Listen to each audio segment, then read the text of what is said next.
హరే కృష్ణ అందరికీ కూడా మన భాగవతామృతం కార్యక్రమానికి స్వాగతం అండి. కార్యక్రమం మొదలు పెట్టే ముందు ప్రార్థనలు చేద్దాము. ఓం నమో భగవతే వాసుదేవాయ. ఓం నమో భగవతే వాసుదేవాయ. ఓం నమో భగవతే వాసుదేవాయ. నారాయణం నమస్కృత్య నరం చైవ నరోత్తమం దేవీం సరస్వతిం వ్యాసం తతో జయముదీరయే.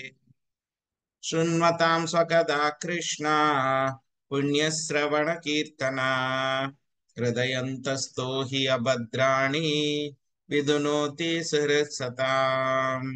నష్టప్రాయేషు అభద్రేషు నిత్యం భాగవత సేవయా భగవతి ఉత్తమ శ్లోకే భక్తిర్భవతి నైష్టకీ. ఓం అజ్ఞానతిమిరాంధస్య జ్ఞానాంజనశలాకయా చక్షురున్మిళితం యేన తస్మై శ్రీగురవే నమః. శ్రీచైతన్యమనోభీష్టం స్థాపితం యేన భూతలే స్వయం రూపా కదా మహ్యం దదాతి స్వపదాంతికం. వందేహం శ్రీగురు శ్రీయుతాపదకమలం శ్రీగురున్ వైష్ణవాంశ శ్రీరూపం సాగ్రజాతం సహగణా రఘునాథాన్వితం తాం సజీవం సాద్వైతం సావధూతం పరిజనా సహితం కృష్ణ చైతన్య దేవం శ్రీరాధా కృష్ణ పాదాన్ సహగణా లలితా శ్రీ విశాఖాన్వితాంశ్చ హే కృష్ణ కరుణా సింధో దీనబంధో జగత్పతే గోపేశ గోపికా కాంత రాధా కాంత నమోస్తుతే. తప్త కాంచన గౌరాంగీ రాధే వృందావనేశ్వరి వృషభానుసుతే దేవి ప్రణమామి హరిప్రియే. వాంఛాకల్పతరుభ్యశ్చ కృపా సింధుభ్య ఏవ చ పతితానాం పావనేభ్యో వైష్ణవేభ్యో నమో నమః. జయ శ్రీ కృష్ణ చైతన్య ప్రభు నిత్యానంద శ్రీ అద్వైత గదాధర శ్రీవాసాది గౌర భక్త వృంద. హరే కృష్ణ కృష్ణ కృష్ణ హరే హరే హరే రామ రామ రామ హరే హరే. హరే కృష్ణ.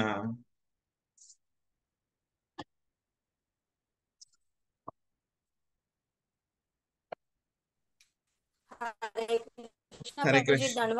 హరే కృష్ణ దండవత్ ప్రణాము. ఈ రోజు మనము శ్రీమద్ భాగవతము తృతీయ స్కందము 27వ అధ్యాయము 8వ శ్లోకం నుంచి నేర్చుకోవడానికి ప్రయత్నిద్దామండి. యదృచ్ఛయోపలబ్ధేన సంతుష్టో మితభుక్ మునిః విభక్తః శరణః శాంతో మైత్రః కరుణ ఆత్మవాన్. అధిక ప్రయాస లేకుండా దేనిని ఆర్జించగలడో దానితోనే భక్తుడు సంతృప్తి చెందవలెను. అవసరానికి మించి అతడు భుజించరాదు. ఏకాంతవాసమున జీవించుచు అతడు సర్వదా మననశీలుడును శాంతుడును మైత్రీభావము కలవాడును కరుణామయుడును ఆత్మవంతుడును అయి ఉండవలెను. నాగం సునీత మాతాజీ మీరు మొదటి పారాగ్రాఫ్ చదవండి. రెండో పారాగ్రాఫ్ శాంతకుమారి మాతాజీ, మూడో పారాగ్రాఫ్ శ్రీదేవి మాతాజీ, నాలుగో పారాగ్రాఫ్ సునీత హరిబాబు మాతాజీ చదవండి. హరే కృష్ణ ప్రభుజీ దండవత్ ప్రణం.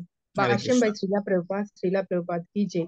దేహదారులెల్లరును పనిచేయుచు లేదా జీవికను సంపాదించుకొనుచు దేహ అవసరములను చూచుకొనవలెను. భక్తుడు కేవలము అవసరమైనంత సంపాదన కొరకే పనిచేయవలెను. ఆ సంపాదనతోనే అతడు సర్వదా సంతృప్తి చెంది ఉండవలెను. అవసరమైనది కూడబెట్టుటకు అతడు యత్నము చేయరాదు. బద్ధస్థితి అందున్న ధనహీనుడు ప్రకృతిపై ఆధిపత్యము చెలాయించవలనడి లక్ష్యముతో ధనార్జనము చేయ తీవ్రముగా శ్రమించుట సర్వదా దర్శనీయమే. అధిక ప్రయాస లేకనే అప్రయత్నముగా వచ్చేడి వాటి కొరకై మనము తీవ్రముగా యత్నించరాదని కపిలదేవుడు ఉపదేశించుచున్నాడు. ఈ సందర్భమున ఎదృచ్ఛయ అనేది పదము ప్రయోగించబడినది. అనగా ప్రతి జీవునికిని ప్రస్తుత దేహమున కొంత సుఖము కొంత దుఃఖము రాసిపెట్టే ఉన్నది. అదియే కర్మ సిద్ధాంతం అని పిలువబడును. కేవలము ధనమును కూడబెట్టేడి యత్నముల ద్వారా మనుజుడు ధనార్జనము చేయగలుగుట అసాధ్యమైన విషయము. లేని ఎడల ప్రతి ఒక్కరూ ఒకే స్థాయిలో సంపత్తులు కలిగి ఉండేది వారు. కానీ సత్యమునకు ప్రతి ఒక్కరూ తమ పూర్వ నిర్దేశిత కర్మానుసారమే సంపాదన చేయగలుగుచున్నారు. భాగవతపు నిర్ధారణమును అనుసరించి కొన్ని మార్లు మనము అప్రయత్నముగా ప్రమాదకర పరిస్థితులను లేదా దుర్భర పరిస్థితులను ఎదుర్కొనుచుందుము. అదే విధముగా అప్రయత్నముగానే కొన్ని మార్లు వైభవోపేత స్థితులను పొందుచుందుము.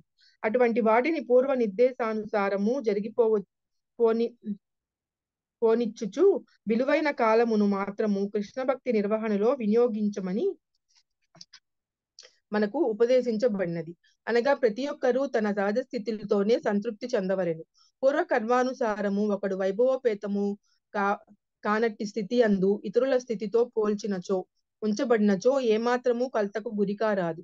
కేవలము అతడు తన విలువైన కాలమును కృష్ణ భక్తి పురోగతికై వినియోగించవలను. భక్తి అందు పురోగతి భౌతిక స్థితిపై వైభవోపేత స్థితి లేదా దుఃఖమయ స్థితి ఆధారపడదు. భౌతిక జీవన స్థితులకు అది పరమైనది. ధనికుడు నిర్వహించినంత శ్రద్ధగా ప్రభావశీలమగు బీదవాడును భక్తి యోగమును నిర్వహింపగలడు. కనుక భగవద్దత్తమగు స్థితితోనే ప్రతి ఒక్కరూ సంతుష్టి చెందవలసి ఉన్నది. హరే కృష్ణ ప్రభుజీ. Thank you Prabhuji. జై గురుదేవ్. జై ఇచ్చట మితబుక్కను ఇంకొక పదం ప్రయోగించబడింది. కేవలం దేహ పోషణకు అవసరమైనంతనే మనుషుడు భుజించవలని దీని భావం. జిహ్యను సంతృప్తి పరుస్తూ ఎవరిని తిండిపోతూ కాకూడదు. ధాన్యము, పండు, పాలు ఇటువంటి కొన్ని ఆహార పదార్థాలు మానవులకు కొరకై వసగబడింది. కనుక నాలుకను సంతృప్తి పరచుటకు కాపాడుకోవటం మరియు మానవులకు ఉద్దేశించబడిన ఆహార పదార్థం గురించుట తగదు. ముఖ్యంగా భక్తులు కేవలం ప్రసాదమనే భగవానికి అర్పించిన ఆహారం భుజించబడదు. ప్రసాద శేషం అతడు ఆరగించబడదు. ధాన్యము, కూరలు, పండు, పుష్పములు, పాల పదార్థం వంటి స్వాతిక ఆహారమే భగవానికి అర్పించబడదు. కనుక ప్రశస్తమో గుణముతో అర్పించు అవకాశమే లేదు. భక్తుడు అన్నడు అత్యాశను కలిగి ఉండరాదు. అతను మనశీలుడును మౌని అయి ఉండవనని ఉపదేశించబడింది. విష్ణుడే సదా చింతించుతూ ఆ దేవదేవుని ఉత్తమకు సేవ ఏ విధంగా చేయబోతున్నాయని అతడు తలపోచుండగలడు. కేవలం అదే అతని వ్యాపులకు చింత కావాలి. లౌకికుడు ఎల్లప్పుడూ తన భౌతికాస్థితి వృద్ధిపరుచుకున్నట్టుకు కూర్చే తలపోయినట్లు కృష్ణ భక్తి భావనలో తన స్థితిని వృద్ధిపరుచుకున్నట్టుకు కూర్చే భక్తిని ఆలోచన ఎప్పుడూ నిండి ఉండగలడు. కనుక అతను మౌని కావాలి. ఇక తనంతర ఉపదేశిత విషయం ఏమనగా భక్తుడు ఏకాంత స్థానం నివసించగలడు. సాధారణంగా మానవుడు ధనంపై లేదా లౌకిక జీవన పురోగతికి అనురక్తిని కలిగి ఉంటాడు. కానీ భక్తుని మూడో పారాగ్రాఫ్ శ్రీదేవి మాత చదవండి. హరే కృష్ణ మాతాజీ. Thank you. హరే కృష్ణ మాతాజీ. హరే కృష్ణ ప్రభుజీ. దండవత్ ప్రణామాలు. హరే కృష్ణ. ఇక తదనంతర ఉపదేశిత విశేషమేమనగా భక్తుడు ఏకాంత స్థానమును వహించవలెను. సాధారణముగా మానవుడు ధనముపై లేదా లౌకిక జీవన పురోగతిపై అనురక్తిని కలిగి ఉండును. కానీ భక్తునికి అది అనవసరము. ప్రతి ఒక్కరును భక్తి యోగమునందే అనురక్తిని కలిగి ఉండేది స్థానమును అతడు నివాస స్థానముగా ఎంచుకొనవలెను. కనుకనే భక్తుడు సాధారణముగా భక్తులు వసించు తీర్థస్థానమున కేగుచుండును. అధిక సంఖ్యలో సామాన్య జనులు లేనటువంటి స్థానమున అతడు వసించవలెనని ఉపదేశించబడినది. ఆ విధముగా ఏకాంత స్థానమును వివిక్త శరణ జీవించుట అత్యంత అవసరము. తరువాతి అంశము శాంతము అనున్నది. భక్తుడైనను కలవరమునకు గురికారాదు. అతడు తనకు గల ఆదాయముతో సంతృప్తి చెందుచు ఆరోగ్యమునకు అవసరమైనంతగా భుజించుచు ఏకాంతవాసమున నిలిచియుండి శాంతునిగా నుండవలెను.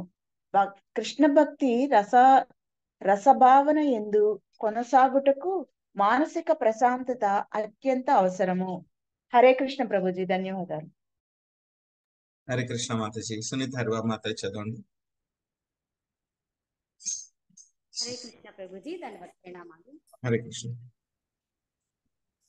తదుపరి అంశము మైత్ర స్నేహము అనేది. భక్తుడు ఎల్లరితోనూ మైత్ర భావముతోనే ఉన్నప్పటికీ సన్నిహిత మిత్రత్వము కేవలము భక్తులతోనే నెరవవలెను. ఇతరులతో అతని మిత్రత్వము కేవలము వ్యవహారము మాత్రమే కాదు. అవునండి, మీరు చెప్పిందంతా సత్యమే అని అతడు పలికినను వారితో సన్నిహితత్వము మాత్రము కలిగి ఉండదు. అయినను అతడు అమాయక జనులను ఎడల నాస్తికులు గాని ఆధ్యాత్మిక అనుభూతి యందు అగ్రసరులు గాని కానట్టి వారు కరుణ కలిగి ఉండవలెను. వారి ఎడల కరుణను చూపుము. కృష్ణ భక్తి యందు పురోగించుటకు వారికి సాధ్యమైనంతగా ఉపదేశము కావింపవలెను. భక్తుడు ఎల్లవేళలా ఆత్మవాసునిగా నిలిచి ఉండవలెను. కృష్ణ భక్తి యందు పురోగమించుటే తన ముఖ్య కార్యం అనే విషయము అతడు మరువరాదు.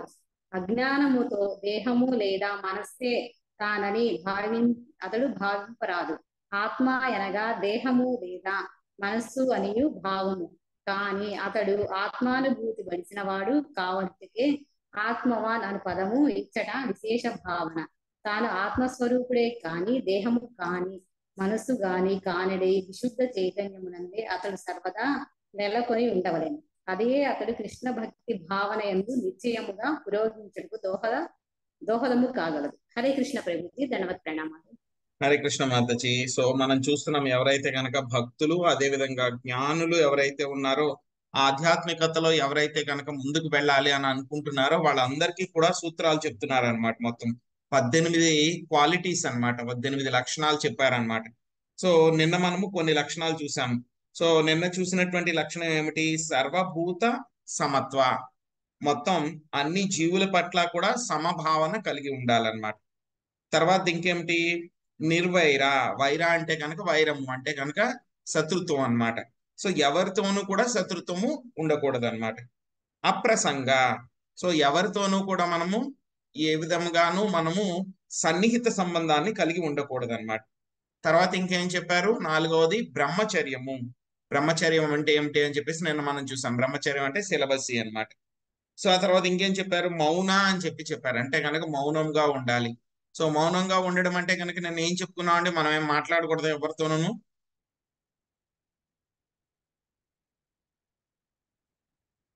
ఎవరితో ఏం మాట్లాడకుండా ఉండాలా మగవాళ్ళకి.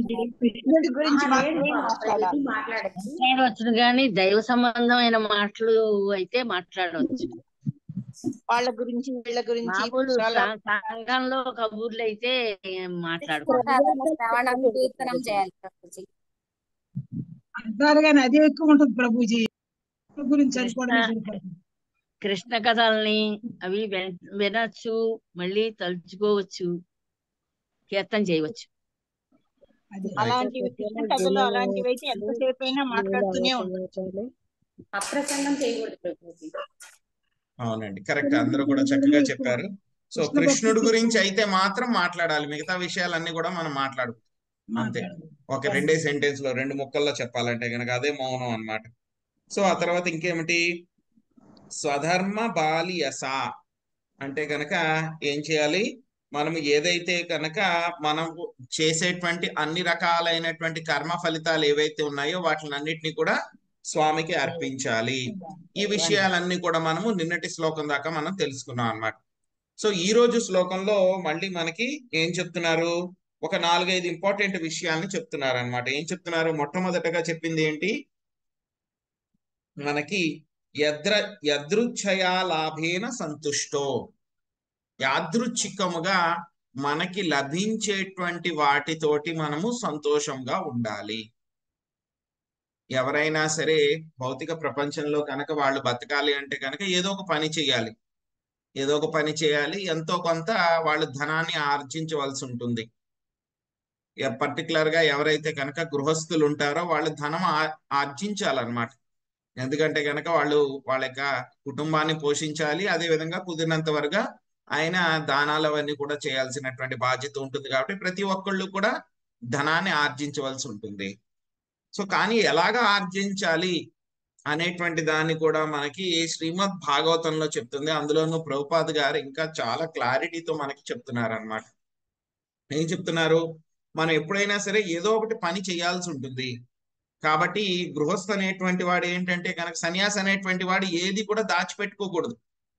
ఈ రోజు ఆహారం కొంచెం మిగిలింది కదా, ధాన్యం కొంచెం మిగిలింది కదా అని చెప్పి రేపటికి దాచిపెట్టుకోకూడదు సన్యాసి అనేటువంటి వాడు. ఏ రోజు ఆ రోజు అంతే. కానీ గృహస్థ అనేటువంటి వాడు ఏంటంటే కనుక వాడు కొంచెం దాచిపెట్టుకోవచ్చు అన్నమాట. ఎప్పుడైనా కష్టకాలము డ్రై డే వచ్చినప్పుడు అని చెప్పి గృహస్థ దాచిపెట్టుకోవాలి. కానీ ఆ విధంగా కూడబెట్టేటువంటిది ఎంతవరకు కూడబెట్టాలి, అది కూడా లిమిట్ ఉందా అంటే కనుక లిమిట్ ఉందన్నమాట. సో ఎలా చేయాలి మనం చేసేటువంటి కర్మలు అని అంటే కనుక మనము ఎంత వరకు అయితే కనుక మనకి బాగా ఎక్కువ కష్టపడిపోకుండా సమానంగా ఏదైతే కనుక మనకి లభిస్తుందో అటువంటి ఉద్యోగాన్ని మనం ఎంచుకోవాలి.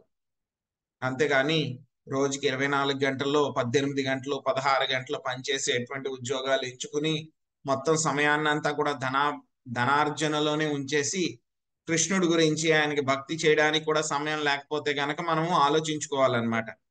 సో ఎక్కడో తేడా ఉంది, నేను వేరే వృత్తిని చూసుకోవాలి అని చెప్పి మనం అర్థం చేసుకోవాలన్నమాట.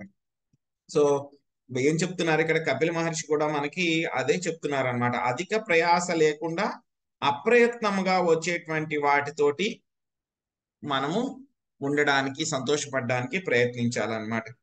సో ఇంకా చెప్తే గనక కర్మ ప్రకారం ఏంటంటే గనక ప్రతి ఒక్కళ్ళకి కూడా మనకి వచ్చినప్పుడే ఎంత సుఖం అనుభవించాలి, ఎంత దుఃఖం అనుభవించాలి అని చెప్పేసి రాసి పెట్టేసి ఉంటుంది అనమాట.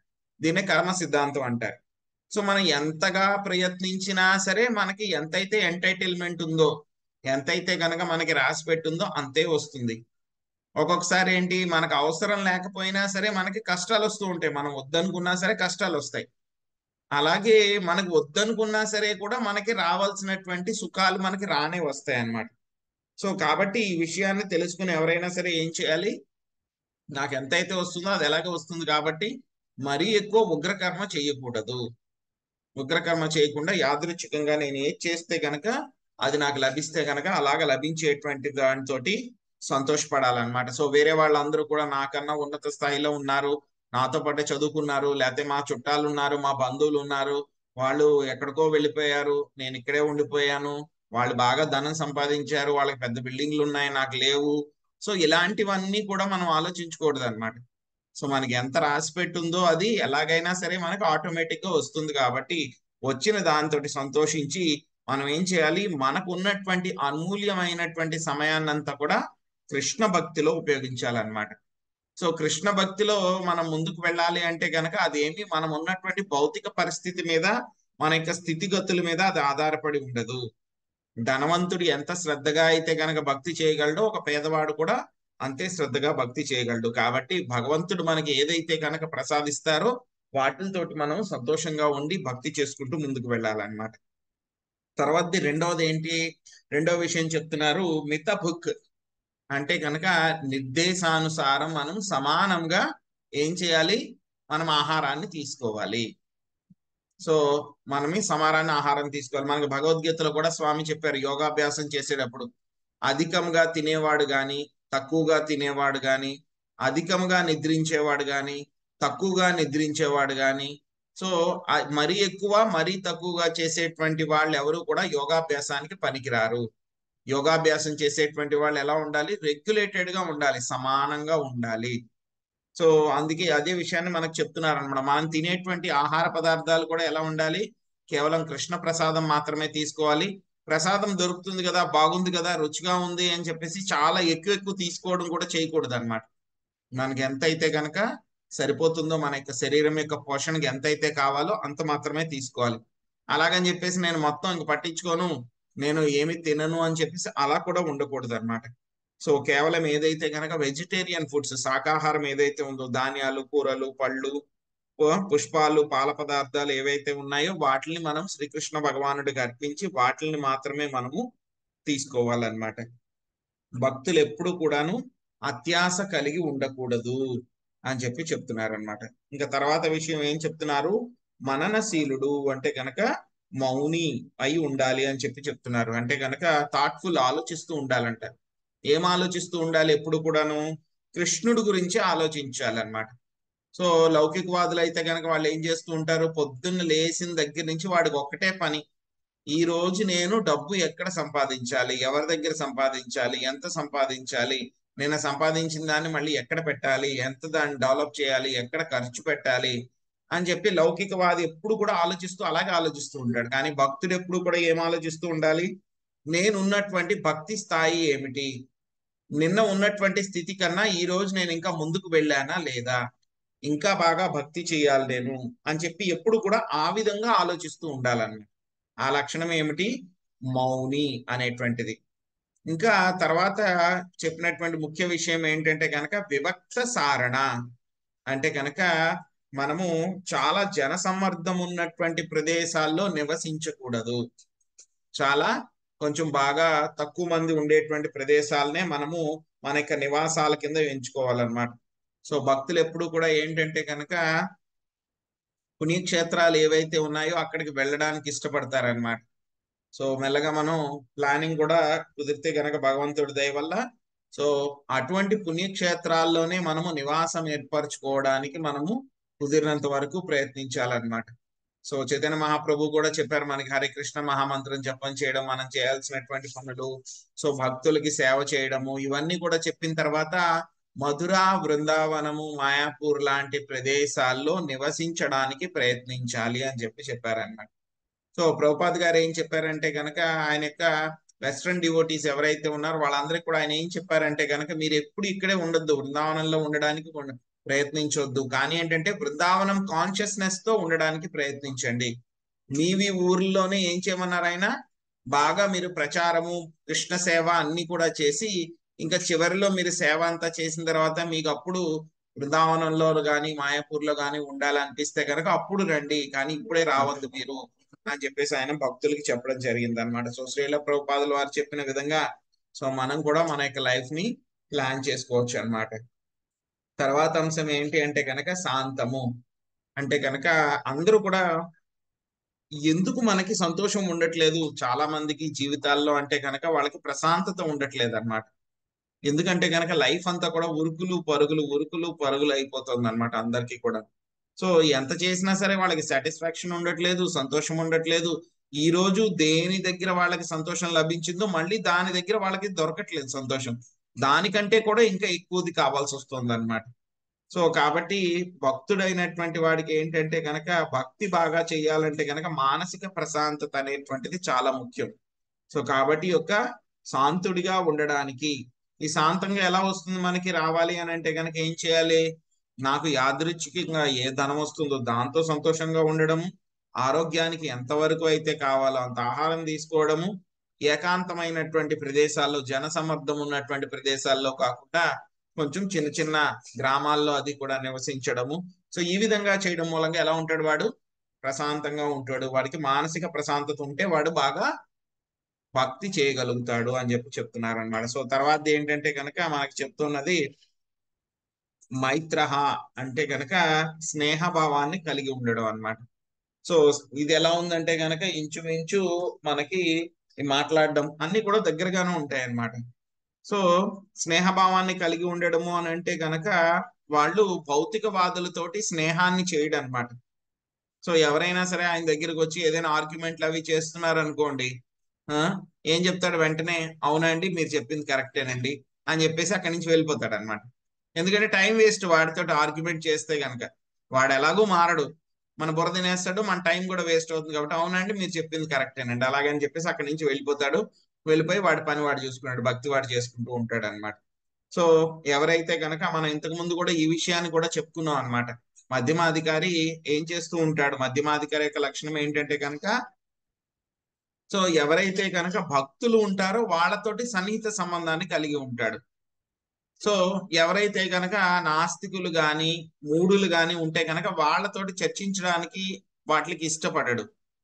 భక్తులతో మాత్రం సన్నిహితంగా ఉంటాడు. భక్తుల్లో కూడా కొంతమంది భక్తులతోటి సన్నిహితంగా ఉంటాడు. మళ్ళీ ఏం చేస్తాడు ఇక మధ్యమాధికారి ఏం చేస్తారు ఆయన, ఎవరైతే అమాయక జీవులు ఉన్నారో ప్రపంచంలో బాధలు కష్టాలు పడుతున్నారో వాళ్ళకి కృష్ణ భక్తి చెప్పడానికి ఆయన యొక్క సమయాన్ని కూడా వెచ్చిస్తూ ఉంటాడు అనమాట. సో అదే విధంగా భక్తుడు ఎప్పుడు కూడా ఆత్మవానుడి కింద ఉండాలన్నమాట. సో ఏం చేస్తూ ఉంటాడు, కరుణ అనేటువంటిది కూడా చూపించాలన్నమాట. భక్తుడు అనేటువంటి వాడు కరుణ అనేటువంటిది కూడా చూపిస్తూ ఉంటాడు అనమాట.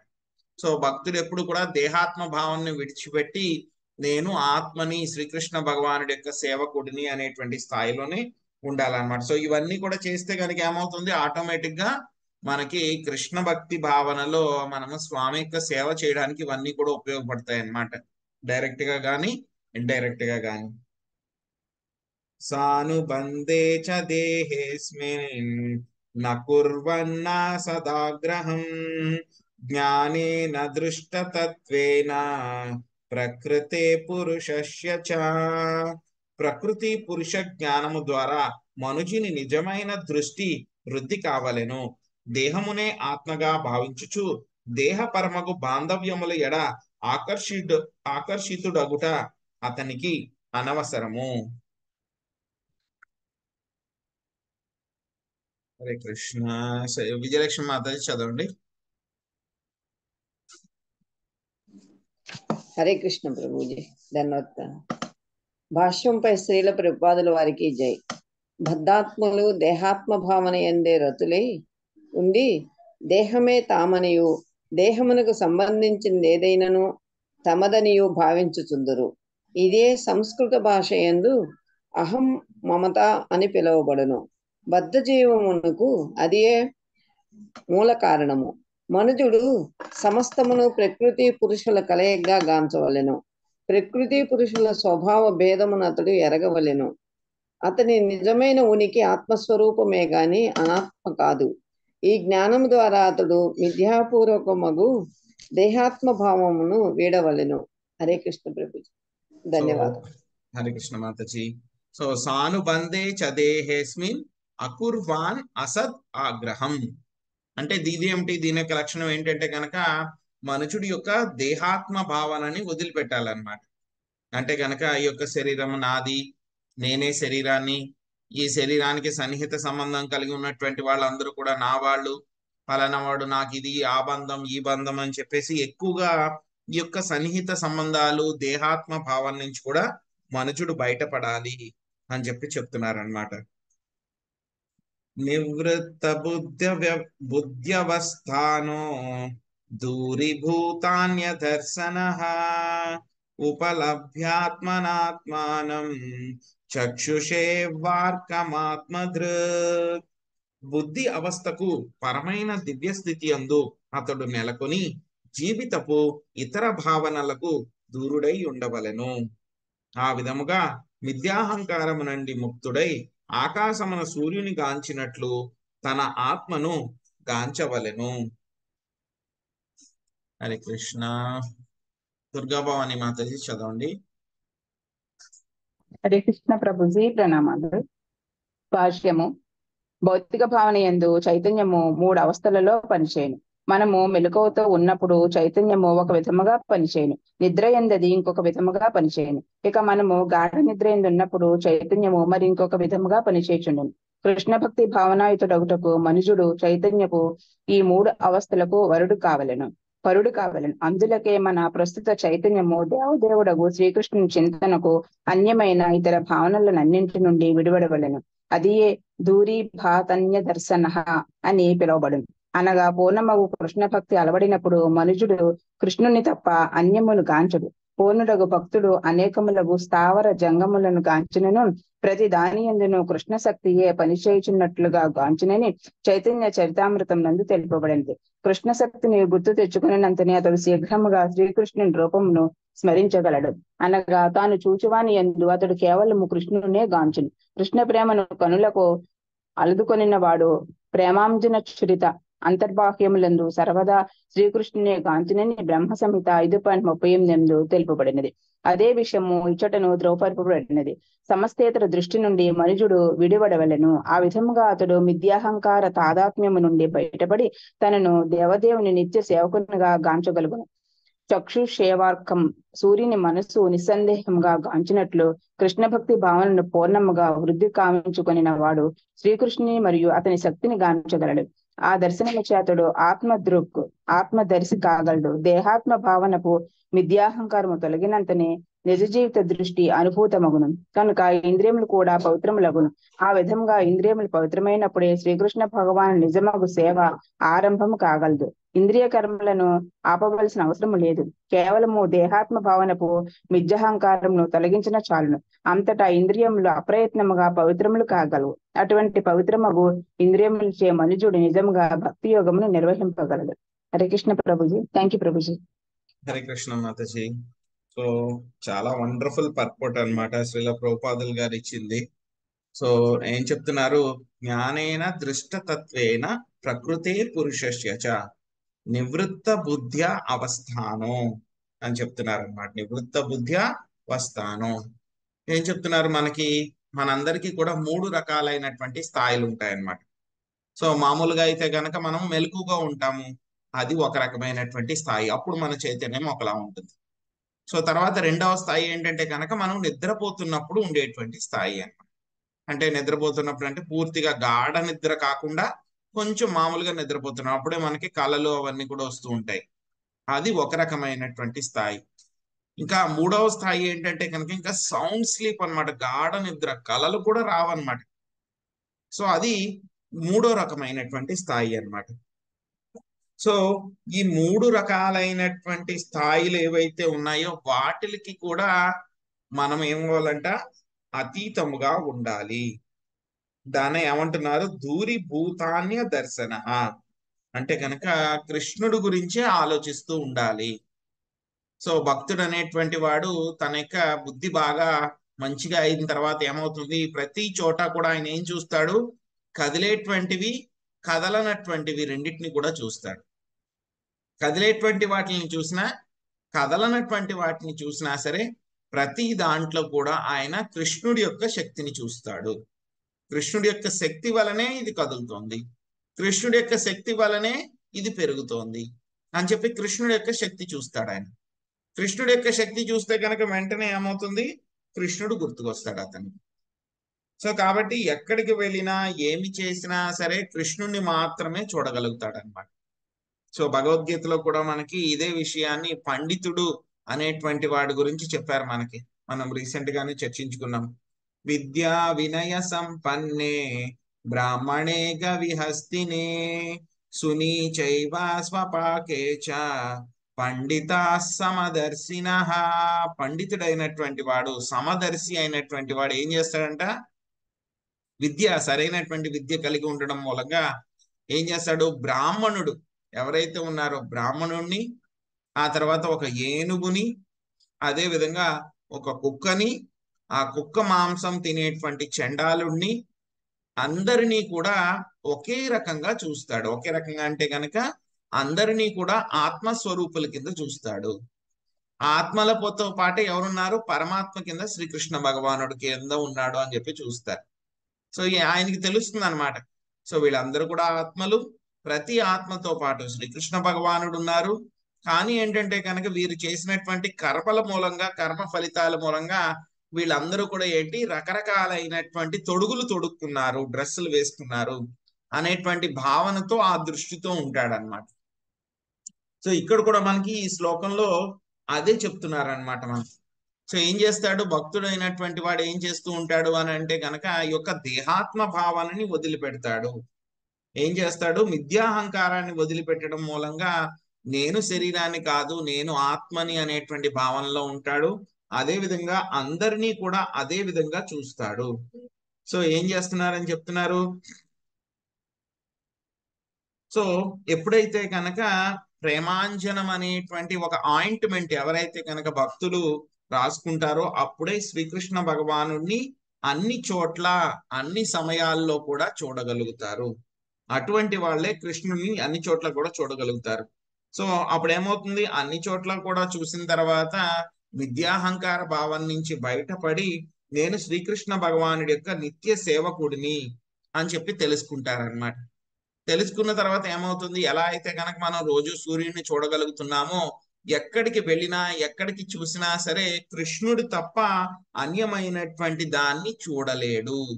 సో ప్రతి చోట కృష్ణుణ్ణి, అదే విధంగా మొత్తం అందరినీ నడిపించేటువంటి కృష్ణుడి యొక్క శక్తిని ఆయన చూడగలుగుతాడు అనమాట. సో అప్పుడే నిజ జీవితం యొక్క దృష్టి అనుభూతం అవుతుంది అనమాట. సో ఆ విధంగా చేయడం మూలంగా ఏమవుతాయంట, మన యొక్క ఇంద్రియాలు ప్యూరిఫై అవుతాయి అన్నమాట, పవిత్రం అవుతాయి అన్నమాట. సో ఎప్పుడైతే కనుక మన ఇంద్రియాలు పవిత్రీకృతం అవుతాయో, సవైమన కృష్ణ పాదార విందయో నేను చెప్తున్నాను మనం. సో అప్పుడు శ్రీకృష్ణ భగవానుడి యొక్క నిజమైనటువంటి సేవ అప్పుడు ప్రారంభమవుతుంది అన్నమాట. సో కాబట్టి మనం చేసేటువంటి ఇంద్రియ కర్మలు ఏవైతే ఉన్నాయో వాటిని ఆపాల్సినటువంటి అవసరం లేదు. కానీ ఏంటంటే గనక మనం ఏ భావనతోటి ఆ పనులు చేస్తున్నాము అనేటువంటి దాన్ని మనం తొలగించాలన్నమాట. సో ఇదే విషయాన్ని మనకి అర్జునుడికి కూడా శ్రీకృష్ణ భగవానుడు అదే చెప్పారు. సో అర్జునుడు నేను యుద్ధం చెయ్యను అని అంటే కనుక నువ్వు యుద్ధం చెయ్యి, కానీ నీ యొక్క చైతన్యాన్ని మార్చుకో. నిమిత్త మాత్రం భవ సవ్య సాచి. సో నేను నా కోసం కాదు, కృష్ణుడి కోసం సేవ చేస్తున్నాను అనేటువంటి భావనతోటి నువ్వు యుద్ధం చేసినా సరే, ఎంతమందిని చంపినా సరే నీకు ఎటువంటి పాపం కూడా అంటుకోదు. సో కర్మ యొక్క ఫలితాలు నీకు రావు అని చెప్పి చెప్తున్నారనమాట. అక్కడ శ్రీకృష్ణ భగవానుడు అర్జునుడికి చెప్పారు. సో మనందరికీ కూడా ఏంటంటే కనుక అదే అన్నమాట. సో ఈ యొక్క దేహాత్మ భావన తొలగించుకుంటే ఇంద్రియాలు ఆటోమేటిక్ గా ప్యూరిఫై అవుతాయి. కాబట్టి అప్పుడు మనం తేలిగ్గా కృష్ణ భక్తి యొక్క సేవని చాలా పర్ఫెక్ట్ గా చేయగలుగుతాం అన్నమాట. ముక్తలింగం సదా భాస మసతి ప్రతిపద్యతే సతో బంధుమసచక్షు సర్వానుస్యూతమద్వయం. ముక్తలింగుడును మరియు మిథ్యాహంకారమునందును ప్రతిబింబముగా వ్యక్తమగవాడును అగు భగవానుని ముక్తాత్ముడు అనుభూతమునర్చుకొనును. భౌతిక కారణమునకు ఆధారుడగు ఆ దేవదేవుడు సమస్తమునందును ప్రవేశించును. అద్వితీయుడగు పూర్ణుడు అతడు మాయకు చక్షువై ఉన్నాడు. హరే కృష్ణ. లక్ష్మీ నాగేశ్వరి మాతాజీ చదవండి. హరే కృష్ణ ప్రభుజీ. భౌతికముగా ప్రకటమై ప్రతి దాని యందును దేవదేవుని ఉనికిని విశుద్ధ భక్తుడు కాంచగలుగును. దేవదేవుడచ్చట కేవలము ప్రతిబింబ మాత్రునిగా ఉన్నప్పటికీ విశుద్ధ భక్తుడు మాత్రం అతడే. మాయాబంధకారముని వెలుగని దానికి ఆధారము అతడే. అనుభూతి మనర్చుకొనగలుగును. భౌతిక వ్యక్తీకరణ శ్రీకృష్ణ భగవానుడే పూర్వరంగమని భగవద్గీత యందు పరుసబడినది. ఇక బ్రహ్మ సంహిత యందు నిర్ధారింపబడినట్లు శ్రీకృష్ణుడే కారణుడు. ఆ దేవదేవుడు అద్వయుడైనను అతను తన సాక్షిక లేదా ప్రధాన విస్తారము ద్వారా ప్రతి విశ్వమునందే కాక పరమాణువునందును నెలకొని ఉన్నాడని బ్రహ్మ సంహిత యందు తెలుపబడినది. పరమాణువులతో సహా ప్రతి దాని యందును నిలిచి ఉన్నప్పటికీ దేవదేవుడు విభాజ్యుడని ఈ శ్లోకమందు ఉపయోగించబడిన అద్వయం అను పదము సూచించుచున్నది. సమస్తమునందు అతని ఉనికిని తదుపరి శ్లోకమును వివరించబడినది. హరే కృష్ణ ప్రభు. హరే కృష్ణ మాతాజీ. సో మనకి ఈ శ్లోకంలో ఏం చెప్తున్నారంటే కనుక పరమాత్మ యొక్క లక్షణాలు చెప్తున్నారనమాట. 5 రకాలైనటువంటి లక్షణాలు చెప్తున్నారనమాట. ఏం చెప్తున్నారు? అసతి సదాభాషం అంటే గనక ఆయన ఏం చేస్తారంటే గనక ఈవెన్ ఈ యొక్క ఫాల్సిగో మిథ్యాహంకారంలో కూడా ఆయన రిఫ్లెక్షన్ కింద, ప్రతిబింబం కింద ఆయన ఉంటారు. సో తర్వాత ఏం చెప్తున్నారు? ఆయనే సతోబంధుం అంటే గనక ప్రకృతికి ఆయనే కారణము. తర్వాత ఇంకేం చెప్తున్నారు? అసచ్చక్షుషు అంటే గనక యొక్క భౌతిక పరమైనటువంటి ఏవైతే గనక పంచభూతాలు ఏవైతే ఉన్నాయో వాటిని అన్నిటినీ కూడా తెలిసేలాగా చేసేటువంటి వాడు. తర్వాత ఏంటి? సర్వానుస్యూతం అన్ని చోట్ల కూడా ఆయన, ప్రతి చోట కూడా ఆయన ఉంటాడు. అద్వయం అంటే గనక 1 వితౌట్ సెకండ్ అన్నమాట. సో ఏం చెప్తున్నారంటే గనక ప్రతి చోట కూడా ఆయన ఉన్నాడు, ఆయన తప్పితే ఇంకా వేరే రెండవది ఏమీ లేదు అని చెప్పేసి మనకి చెప్తున్నారు అనమాట. సో తర్వాత ఇంకేం చెప్తున్నారు మనకి 12, 13 శ్లోకాల్లో మనకి సో యొక్క ఆత్మ అదే విధంగా పరమాత్మ ఏ విధంగా ఉంటారు, వాళ్ళ యొక్క ప్రెజెన్స్ ఏ విధంగా ఉంటుంది అనేటువంటిది మనకి చెప్తున్నారు అనమాట. ఏ విధంగా వాళ్ళని మనం అర్థం చేసుకోవాలి, ఎలా ఉంటారు అనేటువంటిది 12, 13 శ్లోకాల్లో చెప్తారనమాట. ఏం చెప్తున్నారో చూద్దాం. యదా జలస్థ ఆభాస స్థలస్థేనావదృశ్యతే స్వభాసేన తదా సూర్యో జలస్థేనా దివి స్థితః. ఆకాశమునందున్నప్పటికీ సూర్యుడు తొలుత జలమునందు ప్రతిబింబముగను పిదప గుహ్య కుడ్యముపై ద్వితీయ ప్రతిబింబముగను అనుభూతమగునట్లు దేవదేవుని ఉనికి అనుభూతమగుచుండును. రాజారాం ప్రభుజీ చదవండి. హరే కృష్ణ. హరే కృష్ణ ప్రభు. ఇక్కడ వసగబడిన ఉపమానము చక్కగా పొసగినది. సూర్యుడు భూమికి అనంత దూరంలో ఆకాశం ఉన్నప్పటికీ ఇంటి మూలనున్న నీటి కుండలో దాని ప్రతిబింబం కాంచవచ్చును. గదిలో అంధకారమున్నను మరియు సూర్యుడు అనంత దూరమున ఆకాశ స్థితుడై ఉన్నను జలమందరి సూర్య ప్రతిబింబము గదిలోని అంధకారము నశింపజేయును. అదే విధముగా భగవాను సన్నిధిని అతని శక్తి యొక్క ప్రతిబింబం ద్వారా విశుద్ధ భక్తుడు ప్రతిదాని అందును అనుభూతమునర్చుకొనును. అగ్ని యొక్క ఉనికిని వేడిమి మరియు వెలుతురు ద్వారా అవగతం చేసుకున్నట్లు భగవానుని అద్వయుడైనప్పటికీ సర్వత్రా అతని శక్తి విస్తారం ద్వారా తెలుసుకొనవచ్చునని విష్ణు పురాణమునందు తెలుపబడినది. సూర్యుడు భూగోళమునకు అనంత దూరములో నెలకొని ఉన్నప్పటికీ సూర్యకాంతిని ప్రతిబింబమును గాంచగలిగినట్లుగా భగవానుని ఉనికిని ముక్తాత్ముడు సర్వత్రా గాంచగలుగునని ఈశోపనిషత్తు యందు ధృవపరచబడినది. హరే కృష్ణ ప్రభు. హరే కృష్ణ. సో మనము పరమాత్మని ఏ విధంగా తెలుసుకోవచ్చు అనేటువంటిది చెప్తున్నారన్నమాట. సో ఇదివరకు ఇప్పుడంటే గనక మనకి వాటర్ ట్యాంకులు అన్ని కూడా వచ్చేసినాయి, డైరెక్ట్ గా ట్యాప్ ఓపెన్ చేస్తే గనక మనకి వాటర్ వచ్చేస్తుంది. సో ఇదివరకు అయితే గనక ఏం చేసేవాళ్ళు, అందరికీ కూడా బావులు అంటే నూతులు ఉండేవన్నమాట. సో ఏం చేసేవాళ్ళు, అందులోంచి నీళ్ళంతా కూడా తోడి పెద్ద పెద్ద గంగాళాల్లోకి పెద్ద పెద్ద బకెట్స్ లోకి అంతా కూడా తోడి పెట్టుకునే వాళ్ళు అందరూ కూడా అన్నమాట. సో అవన్నీ కూడా పెట్టుకున్నప్పుడు ఏమవుతుంది, ఒక్కొక్కసారి గదుల్లో కూడా పెట్టుకునేవాళ్ళు. ఏమవుతుంది, ఒక్కొక్కసారి సూర్యుడు ఎండ వచ్చినప్పుడు ఏమవుతుంది, ఆ నీటిలో ఆ సూర్యుడి యొక్క ప్రతిబింబం వస్తుంది అన్నమాట. సో లోపలంతా కూడా చీకటిగా ఉన్నా సరే ఇంట్లో ఆ నీటిలో ఆ ప్రతిబింబం నుంచి మళ్ళీ వెలుతురు వచ్చి ఆ యొక్క గదిలో కూడా వెలుతురు అవుతుంది అన్నమాట. చాలా సందర్భాలు మనం చూసి ఉంటాం అలాగే. సో అదే విధంగా మనము పరమాత్మని కూడా అదే విధంగా అర్థం చేసుకోగలం. సూర్యుడు చూస్తే కనుక ఎక్కడో కొన్ని వేల మైళ్ళ కిలోమీటర్ల దూరంలో ఉన్నారు, కానీ ఏం చేస్తాడు, మొట్టమొదట ఆయన ఆ యొక్క నీటి తొట్టెలో ఆయన ప్రతిబింబం కింద కనబడతారు. మళ్ళీ ఆ తర్వాత ఆ ప్రతిబింబం యొక్క రిఫ్లెక్షన్ ఏమవుతుంది, ఆ వెలుతురు ఆ కిరణాలు అక్కడ నీటి తొట్టెలో పడి మళ్ళీ అవి రిఫ్లెక్ట్ అయ్యి గదిలో చీకటి గదిలోకి వెళ్ళి ఆ యొక్క రిఫ్లెక్షన్ మళ్ళీ గోడ మీద కానీ ఎక్కడైనా కూడా పడుతుంది. సో అదే విధంగా మనకి పరమాత్మని కూడా మనము ఇదే విధంగా అర్థం చేసుకోవాలి. సో భగవంతుడి సన్నిధిలో అతని శక్తి ప్రతిబింబము ద్వారా విశుద్ధ భక్తుడు ప్రతి దాని అందును కూడా అనుభూతమనర్చుకొనును అని చెప్తున్నారు అన్నమాట. తర్వాత ఇంకా మళ్ళీ చెప్తారు, తర్వాత వచ్చే శ్లోకంలో ఏం చెప్తున్నారు చూద్దాం. ఏవం త్రివృదహంకారో భూతేంద్రియమనోమయై స్వభాస్లైర్లకితోనేన సదాభాసేన సత్యదృక్. ఆత్మదర్శి అయిన వాడు ఆ విధముగా తొలుత త్రివిధమగు అహంకారమునందు పిదప దేహము ఇంద్రియములు మనస్సునందు ప్రతిబింబమగును. ప్రభుజీ నేను ఒక పారాగ్రాఫ్ చదువుతాను ప్రభుజీ. ఫస్ట్ పేరా నేను చదువుతాను ప్రభుజీ, ఎందుకంటే నేను హ్యాండ్ రైస్ చేశాను, దించేశాను. అందరు చదువుతూనే ఉన్నారు, చదివిన వాళ్ళు హ్యాండ్ రైస్ దించలేదు, అలాగే ఉన్నారు. ఇంకో శ్లోకం అందరు చదవాలని వాళ్ళకు ఉండదు, అందువల్ల నేను హ్యాండ్ రైస్ దించేశాను ప్రభుజీ. మీరు చదవండి, తర్వాత పద్మిని మాతాజీ చదవండి. హరే కృష్ణ. అలాగే ప్రభుజీ. హరే కృష్ణ. భాష్యంపై జయశ్రీల ప్రపాదుల వారికి జై. ఈ దేహమే నేను అని బద్ధజీవుడు తలపోయగా, నేను ఈ దేహాన్ని కాదు ఆత్మను అని ముక్తాత్ముడు తలపోయును. ఈ నేను అనునదే అహంకారం.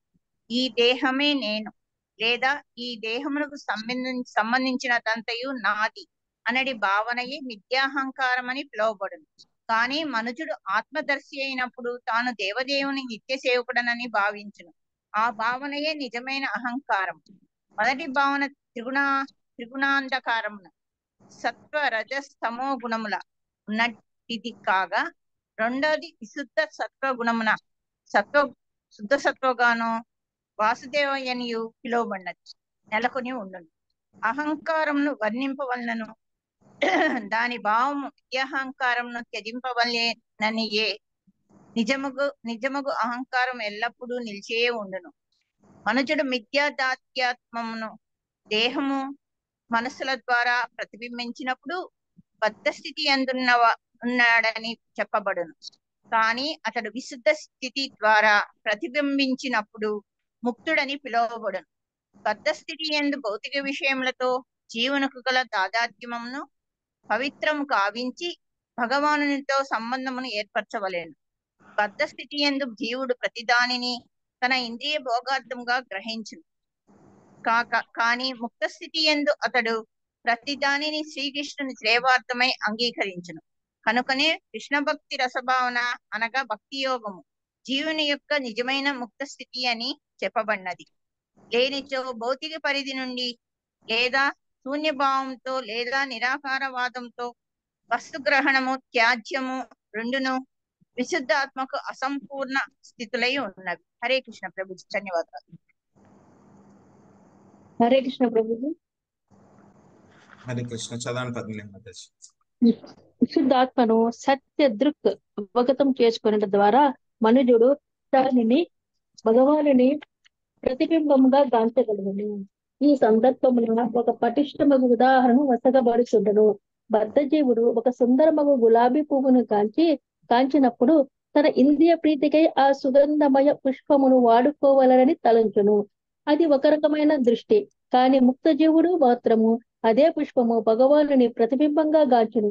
ఈ సుందరమగు పుష్పము భగవత్ శక్తి చేతనే సాధ్యమైనది కనుక అది అతనికే చెందినట్టిది. దీనిని అతని సేవ యందు వినియోగించవలను అని అతడు తలబోయును. ఇది వేరొక దృష్టి. ఈ విధంగా రెండు రకములకు దృక్కోణములు కలవు. పుష్పము బద్ధజీవుడు తన ఇంద్రియ ప్రీత్యార్థమై కాంచగా, భక్తుడు దాన్ని భగవత్ సేవార్థమై ఉన్నదానిగా కాంచును. అదే రీతి భగవానుని ప్రతిబింబమును మనుజుడు తన ఇంద్రియములు, మనస్సు, దేహము సమస్తమునందు గాంచవచ్చును. అటువంటి సరైన దృష్టితో అతడు సమస్తమున భగవత్ సేవ యందు వినియోగించగలడు. భగవత్ సేవ యందు సమస్తమును తన ప్రాణమును, ధనమును, బుద్ధిని, వాక్కును వినియోగించిన వాడు లేదా వాటినన్నిటినీ భగవత్ సేవ యందు నియోగింప కోరువాడు ఏ స్థితి అందున్నను ముక్తాత్మునిగానే సత్ దృక్ పరిగణింపబడునని భక్తి రసామృత సింధువునందు తెలుపబడినది. అట్టివాడే సత్య దర్శనమును కావించినట్టివాడు. హరే కృష్ణ ప్రభుజీ. ధన్యవాదాలు ప్రభుజీ. హరే కృష్ణ మాతాజీ. సో ఈ యొక్క ఆత్మదర్శి అయినటువంటి వాడు ఏం చేస్తాడంట, సో ఈ యొక్క మూడు రకాలుగా అహంకారంలోను, అదే విధంగా తన యొక్క దేహంలోను, ఇంద్రియాలు, మనస్సు అన్నిటిలో కూడాను ప్రతిబింబం అవుతుంది అని చెప్పి తెలుసుకుంటాడు అనమాట. సో కాబట్టి ఏంటంటే కనుక ఇక్కడ మనకి చెప్తున్నారు, మిథ్యాహంకారాన్ని మనం ఛేదించాలి. అంటే మనం నిజమైనటువంటి అహంకారంలోనే ఎప్పుడు కూడా ఉండాలి. విద్యాహంకారాన్ని ఛేదించాలి, కానీ నిజమైనటువంటి అహంకారంలో మనం ఎప్పుడు నిలిచి ఉండాలన్నమాట. సో మిథ్యలో ఉన్నటువంటి వాడు ఏం చేస్తాడు, దేహము మనస్సుల ద్వారా ప్రతిబింబించినప్పుడు బద్ధ స్థితి అందున్నాడు అని చెప్పి చెప్పబడుతుంది. కానీ విశుద్ధ స్థితి ద్వారా ప్రతిబింబించినప్పుడు ముక్తుడు అని చెప్పి చెప్పబడుతుంది అన్నమాట. సో బద్ధ స్థితిలో ఏంటంటే కనుక జీవుడికి భౌతిక విషయాలతో జీవుడు ఏం చేస్తాడు, తన యొక్క ఉన్నటువంటి బంధం ఏదైతే ఉందో దాన్ని పవిత్రీకరించుకుని భగవంతుడితోటి సంబంధాన్ని ఏర్పరచుకుంటాడు అనమాట. సో ఒక చక్కని మంచి ఎగ్జాంపుల్ కూడా చెప్పారనమాట. సో ఏంటి ఇక్కడ, ఎవరైనా సరే మామూలు వాళ్ళు బద్ధ జీవుడు అయితే కనుక ఒక మంచి గులాబీ పువ్వు దొరికింది అనుకోండి, ఏం చేస్తాడు, వెంటనే వాసన చూడాలి, నేను వాడుకోవాలి అని చెప్పని అనుకుంటాడు. సో అదే భక్తుడు అయితే కనుక ఏం చేస్తాడు, వెంటనే ఆ గులాబీ పువ్వు అనేటువంటిది కృష్ణుడి యొక్క శక్తి వల్ల వచ్చింది కాబట్టి అది వెంటనే కృష్ణుడి సేవలో ఉపయోగించాలి అని చెప్పి కోరుకుంటాడు అనమాట. అదే ఎవరైతే కనుక మిథ్యాహంకారంలో ఉన్నటువంటి వాడు ఏం చేస్తాడు, తన యొక్క ఇంద్రియాలు, తన యొక్క శరీరము, ఏవైతే కనుక తనకి సంపదలు ఉన్నాయో అవన్నిటినీ కూడా తన యొక్క ఆనందం కోసం, ఇంద్రియ తృప్తి కోసం వాడాలి అని చెప్పి ప్రయత్నిస్తాడనమాట. అదే ముక్త జీవుడు, నిజమైనటువంటి అహంకారం కలిగి ఉన్నటువంటి వాడు ఏం చేస్తాడు, వాటిలన్నిటిని కూడా కృష్ణుడి యొక్క సేవలో ఉపయోగించాలి. ప్రాణము, ధనము, బుద్ధి, వాక్కు అన్నిటిని కూడా కృష్ణుడి సేవలో ఉపయోగించాలి అని చెప్పి ఎవరైతే గనక ప్రయత్నిస్తున్నారో, ఆ విధంగా చెయ్యాలి అని అనుకుంటున్నారో వాళ్ళని ఏమంటున్నారు, ముక్తాత్ములు, సత్యదృక్ అని చెప్పి చెప్తున్నారు అన్నమాట వాళ్ళని. 14వ శ్లోకం చూద్దామండి. భూత సూక్ష్మేంద్రియ మనో బుద్ధ్యాద్విశ్వహి నిద్రయా లీన్వేషతి యస్తత్ర వినీంద్రో నిరహ క్రియా. భక్తుడు పంచభూతములందు, ఇంద్రియార్థములందు, ఇంద్రియములందు, మనోబుద్ధులందు లీనమైనట్లు గోచరించినను మేల్కొని ఉన్న వానిగను మిథ్యాహంకార దూరినిగను తెలుసుకొనవలెను. హరే కృష్ణ ప్రభుజీ, నేను చదువుతాను ప్రభుజీ. మాతాజీ, నేను హ్యాండ్ రైస్ చేసి వాళ్ళకి పిలుస్తాను. మాతాజీ రైస్ స్వప్న మాతాజీ మీరు చదవండి. హరే కృష్ణ. హరే కృష్ణ ప్రభు, దండవత్ ప్రణామ్. భాష్యము బై శ్రీల ప్రభుపాద జయం అంటే మనుషుడు ఏ విధంగా ముక్తిని బడేయగలుగునట్టకు భక్తి రసామృత సింధువునందు రూప గోస్వామి ఒసగిన వివరణకు ఈ శ్లోకమున మరింత విపులమగు వివరణను ఒసగబడినది. సత్యదృక్ అయిన జీవుడు దేవదేవుని సంబంధమున తన స్థితి నెరిగినవాడు. బాహ్యమునకు పంచభూతములతోనూ పంచ తన్మాత్రలతోనూ దశేంద్రియములతోనూ మనోబుద్ధులతోనూ తాదాత్మ్యము లీనము చెందియున్నట్టు గోచరించినను మేల్కొంచి ఉన్నవానిగానే మరియు మిథ్యాహంకారము నుండి విడివడి ఉన్నవానిగానే భావింపబడును. ఇచ్చట లీనము అనేది పదము ప్రధానమైనది. నిరాకార బ్రహ్మతేజమునందు లీనమగుటనే మాయావాద తత్వవేత్తలు ఉపదేశింతురు. అది వారి చరమ గమ్యము. అటువంటి లీనము కూడా ఇచ్చట పేర్కొనబడినది. కానీ ఆ విధముగా లీనమైనప్పటికీ జీవుడు తన వ్యక్తిత్వమును నిలుపుకొనగలడు. ఆకుపచ్చని రంగు గల పక్షి పచ్చని చెట్టు పైన వాలినప్పుడు పచ్చని రంగులో లీనమైపోయినట్టు గోచరించినను వాస్తవమునకు అది తన వ్యక్తిత్వమును మాత్రము కోల్పోవదు. జీవ గోస్వాముల వారు ఈ ఉదాహరణము నొసగియుండిరి. అదే విధంగా భౌతికత్వమునందు గాని ఆధ్యాత్మికత యందు గాని లీనమైన జీవుడు తన వ్యక్తిత్వమును కోల్పోవడు.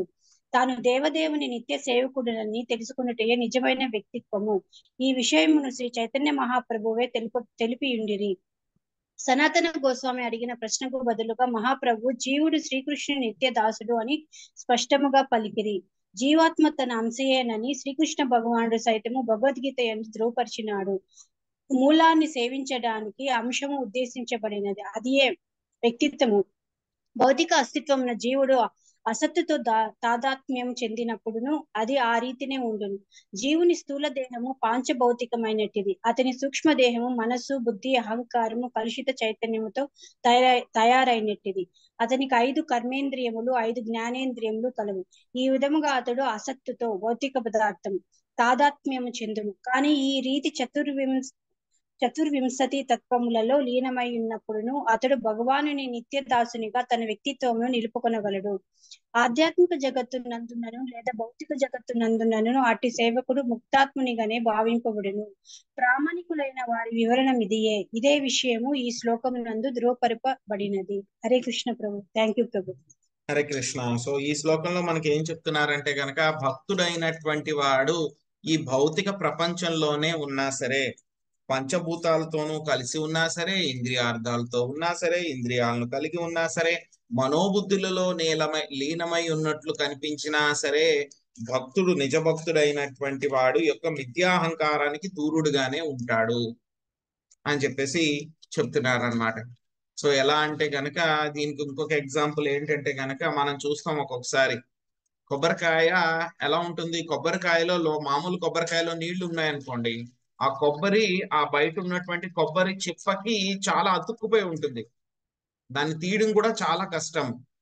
అదే కొబ్బరి ఎండిపోయింది అనుకోండి, ఏమవుతుంది, ఒక్కొక్కసారి మనం ఇలా ఊపితే కనుక నీళ్లు ఉండవు, బాగా కురిడి అయిపోయింది అనుకోండి, బాగా ఎండిపోతే కనుక ఏమవుతుంది, ఆ కొబ్బరి చిప్ప నుంచి ఆ కొబ్బరి అనేటువంటిది వేరైపోయి ఉంటుంది.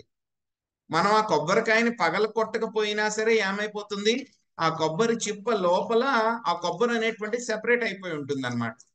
అలాగే భక్తులు కూడా ఎలా ఉంటారు అని అంటే కనుక, వాళ్ళు భౌతిక పరమైనటువంటి దేహాల్లోనే ఉంటారు, వాళ్ళకు కూడా భౌతిక ఇంద్రియాలు ఉంటాయి.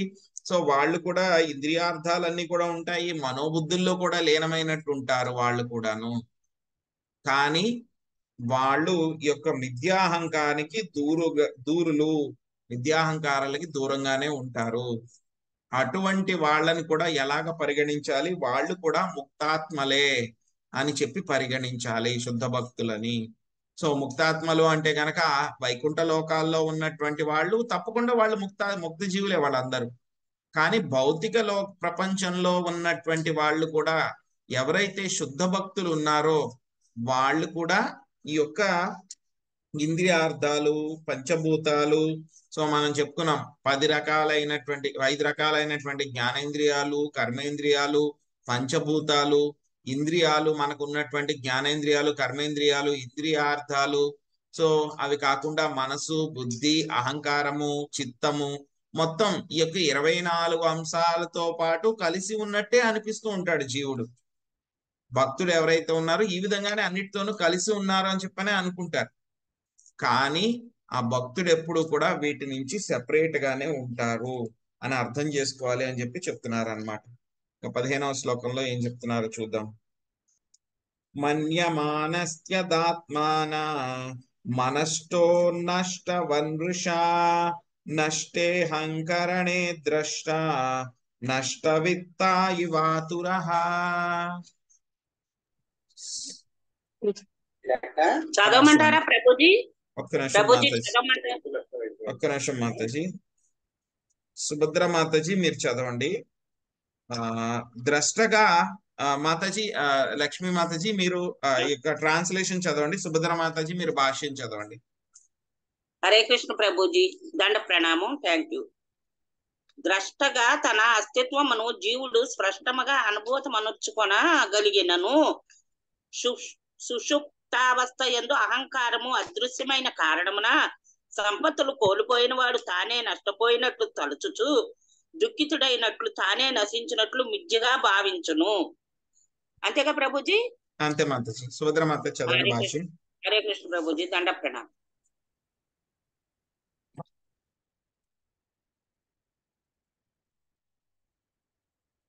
సుభద్ర మాత చదవండి, మ్యూట్ లో ఉన్నారు మాతాజీ. చదువుతున్నాను. కేవలము అజ్ఞానం నందే జీవుడు తనను తాను నష్టపోయినట్లు భావించును. జ్ఞాన ప్రాప్తిచే అతడు తన నిత్య అస్తిత్వపు నిజస్థితికి అరుదించినచో తాను నశింపలేదని తెలుసుకొనగలడు. ఈ విషయమున నష్టవిత్త ఇవాతురః అనేది చక్కని ఉపమానము వసగబడినది. పెద్ద మొత్తంలో ధనమును కోల్పోయిన వాడు తానే నశించినట్లు తలపోయవచ్చును, కానీ నిజమునకు అతడు నశించలేదు. కేవలము అతని ధనమే నశించినది. కానీ ఆ ధనముతో తాదాత్మ్యం చెంది ఉన్న కారణమున తానే నశించిపోయినట్లు అతడు భావించును. అదే విధముగా కర్మక్షేత్రముగా అసత్తులో తాదాత్మ్యం చెందినప్పుడు నిజముగా నశింపకున్నను మనలను మనము నశించిన వారముగా భావించుము. తాను దేవదేవుని నిత్య సేవకుడనడి విశుద్ధ జ్ఞానమును మనుజుడు పొందినంతనే అతని నిజస్థితి జాగృతం కాగలదు. జీవుడెన్నడూను నశింపగా బోడు. స్వప్నమందు అతడు తనను తాను మరచి కలలు గనుచు తాను వేరే మనిషినని లేదా తాను నశించితినని తలపవచ్చును. కానీ నిజమునకు అతని ఉనికి చెరగక ఉండును. ఈ నశింపు భావన మిథ్యాహంకారము కారణముననే కలుగుతున్నది. శ్రీకృష్ణుని నిత్య సేవకుడనడి భావన జాగృతము కానంత వరకు ఇది కొనసాగగలదు. భగవాన్తో ఏకమగుటైనది మాయావాద తత్వవేత్తల భావనయు విద్యాహంకారమున నశించిపోవుట యొక్క మరి ఒక లక్షణమే. మనుజుడు తాను దేవదేవుడనని మిథ్యగా ప్రకటించవచ్చును, కానీ నిజమునకు అతడట్లు కాబోడు. జీవునిపై మాయా ప్రభావపు చివరి వల అదియే. దేవునితో సమానుడనని లేదా తానే స్వయముగా దేవుడనని తలచుట్టకును విద్యాహంకారమే కారణము. హరే కృష్ణ ప్రభుజీ. హరే కృష్ణ. సో ఈ శ్లోకంలో మన యొక్క విద్యాహంకారం ఏ విధంగా మనల్ని ప్రభావితం చేస్తుంది అనేటువంటి విషయాన్ని చాలా చక్కగా చెప్పారన్నమాట. సో ఇందులో ఏంటంటే కనుక మనం ఏ విధంగా ఉన్నామో, మన యొక్క నిజస్థితి ఏమిటి అని చెప్పి మనకి తెలిసినా సరే మనం ఏమనుకుంటున్నాము, ఒక్కొక్కసారి నేను నష్టపోయాను, నేను అన్ని పోగొట్టుకున్నాను, నాశనం అయిపోయాను అని చెప్పి తలుచుకుంటూ ఉంటాడు అనమాట. ఎవరు? జీవుడు, బద్ధ జీవుడు ఎవరైతే ఉన్నారో. కానీ ఎప్పుడైతే కనుక ఈ యొక్క విద్యాహంకారం అనేటువంటిది పోతుందో అప్పుడు ఏమవుతుంది, మొత్తం ఈ భావనలన్నీ కూడా పోతాయి అని చెప్పి చెప్తున్నారు. ఎలా అంటే కనుక ఒక వ్యక్తి ఉన్నాడు అనుకోండి, బాగా ధనం సంపాదించాడు. ధనం సంపాదించిన తర్వాత ఏమైంది, చాలా అటాచ్మెంట్ పెట్టేసుకున్నాడు ఆ యొక్క ధనంతో అన్నమాట.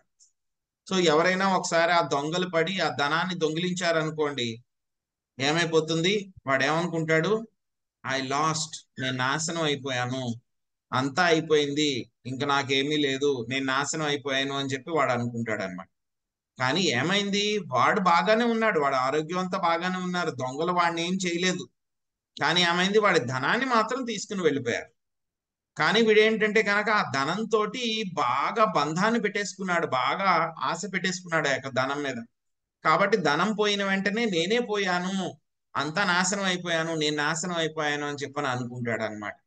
అదే విధంగా జీవుడు కూడా ఏంటంటే కనుక మిథ్యాహంకారంలో ఉన్నప్పుడు ఈ యొక్క శరీరానికి ఏమైనా జరిగింది అనుకోండి, వెంటనే ఏమనుకుంటాడు, మొత్తం నేను నాశనం అయిపోయాను అని చెప్పని అనుకుంటాడు అనమాట. కానీ జీవుడి యొక్క నిజమైనటువంటి స్థితి ఏమిటి, నిజమైనటువంటి అహంకారం ఏమిటి అంటే కనుక నేను కృష్ణుడి యొక్క దాసుడని, కృష్ణుడి యొక్క సేవకుడిని అని చెప్పి ఎప్పుడైతే కనుక తెలుసుకుంటాడో అప్పుడు యొక్క మిథ్యాహంకార భావన నుంచి బయటపడతాడు అని చెప్పి చెప్తున్నారు అనమాట. సో ఇదండి మనం ఈ రోజు నేర్చుకున్నటువంటి శ్లోకము. ఈవెన్ ఎవరైతే కనుక మాయావాదులు అనుకుంటారు, వాళ్ళు మిథ్యాహంకారంలో ఉండి వాళ్ళు అనుకుంటారు అనమాట, నేను భగవంతుడిని అయిపోయాను, నాకు ముక్తి వచ్చేసింది అని చెప్పి వాళ్ళు అనుకుంటూ ఉంటారు అనమాట. సో అది కూడా ఒక మిథ్యాహంకారమైనటువంటి భావన. సో ఒక్కొక్కసారి అనుకుంటారు, నేను భగవంతుడితో సమానం అయిపోయాను, లేకపోతే ఆయన కన్నా ఎక్కువ అయిపోయాను కూడా అనుకుంటారు, అది కూడా మిథ్యాహంకారమైనటువంటి భావన. సో ఇవన్నీ కూడా మనకి ఎక్కడి నుంచి వస్తున్నాయి, ఈ యొక్క మిథ్యాహంకారం నుంచి వస్తున్నాయి అన్నమాట. సో చాలా చక్కగా ఈ యొక్క విషయాలన్నీ కూడా వివరించడం జరిగింది. ఇంకా ముఖ్యమైనటువంటి విషయాలన్నీ కూడా చెప్తారు. తర్వాత దేవహూతి ప్రశ్నలన్నీ కూడా అడుగుతారు అనమాట. అవేంటనేది మనం రేపు చూద్దామండి. హరే కృష్ణ. హరే కృష్ణ ప్రభుజీ. పరమాత్మ 5 లక్షణాలు మళ్ళీ చెప్పండి గురుజీ. ప్రభుజీ సో ఒకటి ఏంటంటే కనుక అసత్ సత్ ఆభాసం అన్నమాట. So manifest as reflection. So ఆయన మిథ్యాహంకారంలో కూడా ఆయన ప్రతిబింబం కింద ఆయన రిఫ్లెక్ట్ అవుతారన్నమాట, ప్రతిబింబం కింద వస్తారు ఆయన. తర్వాత రెండవది ఏంటి అంటే కనుక ఆయన ప్రకృతికి కారణభూతుడు. మూడవది ఏంటంటే కనుక ఆయన భౌతిక పరమైనటువంటి ఈ యొక్క ఎలిమెంట్స్ అన్నమాట, పంచభూతాలు ఏవైతే ఉన్నాయో వాటిని తెలిసేలాగా చేస్తారు. ఆ తర్వాత ఐదవది ఏమిటి అంటే కనుక ప్రతి దాంట్లో కూడా ఆయన ఉంటారు, పరమాత్మ ప్రతి చోట కూడా ఆయన ఉంటారు అన్నమాట. సో అద్వయం అన్నమాట. సో ఆయన వేరే ఇంకెవరు ఉండరు, ఆయన తప్పితే కనుక ఇంకెవరు ఉండరు అన్నమాట.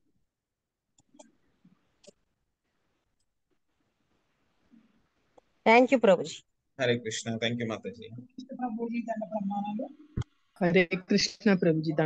హరే కృష్ణ. వాంఛాకల్పతరుభ్యశ్చ కృపా సింధుభ్యైవ చ పతితానాం పావనేభ్యో వైష్ణవేభ్యో నమో నమః. అనంత కోటి వైష్ణవ వృందకి, శ్రీల ప్రభుపాదికి, నితాయ్ గౌర్ ప్రేమానందే. హరి హరి బోల్. హరే కృష్ణ. ప్రభుజీ